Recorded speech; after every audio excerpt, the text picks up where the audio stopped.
The Democrats generally do not run the Supreme Court. We have a vaguely conservative, vague majority on the court, and the court handed down a major victory for the Second Amendment today. That was the New York Rifle and Pistol Association versus Bruin, and it was a case that decided whether and how New Yorkers are allowed to keep and bear arms. Could you describe a little bit about the case? Sure. It's a big case. It is a big victory, and it is cause for celebration. So New York has in place a law that severely restricts the ability of New Yorkers to carry a firearm outside the home. So if you want to conceal carry a handgun, New York had a handful of very narrow circumstances in which you were allowed to do it.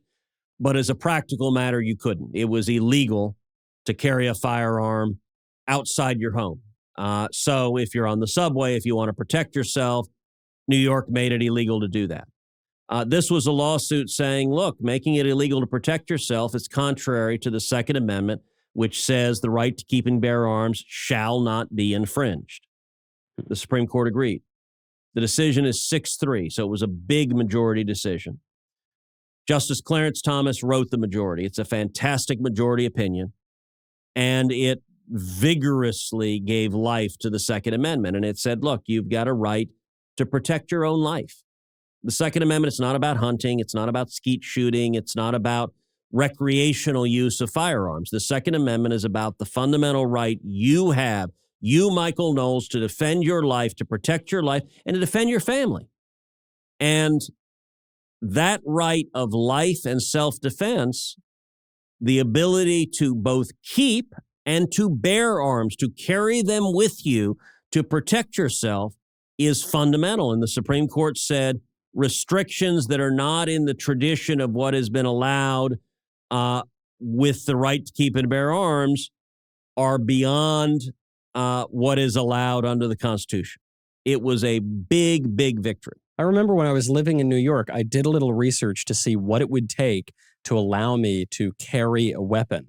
Even just to have a weapon in my apartment was difficult enough, but to carry a weapon outside of my apartment, and it was virtually impossible. And in the law at issue here, New York decided that you had to prove that you had a cause to have to keep and bear this weapon.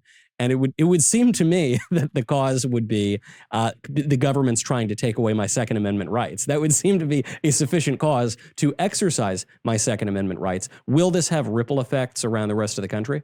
So it will. I think you will see litigation against other significant constraints on the right to keep and bear arms. And I think you will see gun-grabbing restrictions struck down.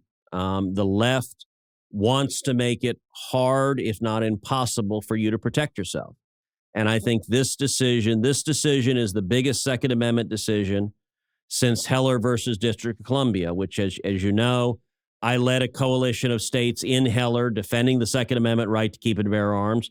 That was a landmark 5-4 decision. Antonin Scalia wrote the opinion. It's probably the finest majority opinion Justice Scalia ever wrote.